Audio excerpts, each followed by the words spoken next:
তুই যা নতুন একটা পেজ খুললাম, ফলোয়ারও বাড়ে না, ভিডিও ভাইরাল হয় না। কোনো জায়গাতে আগুন টাগুন লাগলে, দুর্ঘটনা ঘটলে তো একটা ভিডিও ভাইরাল হয়ে যেত গা, লাইভ টাইপ করে মানে ফলোয়ার করে আসতাম। ভাই ভাই রাস্তার মধ্যে বিরাট বড় দুর্ঘটনা করছে, এক মানুষ মরে গেল, তাড়াতাড়ি আইন।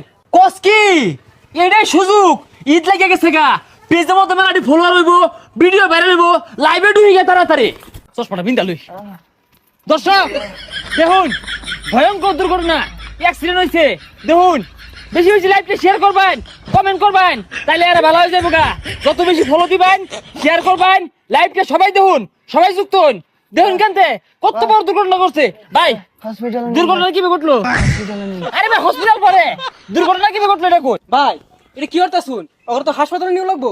আরে হাসপাতালও না, লাইভ করতাছি, লাইভ ভাইরাল হয়ে গেছে গা, বহুত লোকে দেখতাছে, আমার আইডি তখন না রিচ হয়ে গেছে গা। তোমরা থাও, সমস্যা নাই। চশমা দিয়ে ক্রিম দেওয়া যা, বালাই দেওয়া যা। আল্লাহ হাফেজ।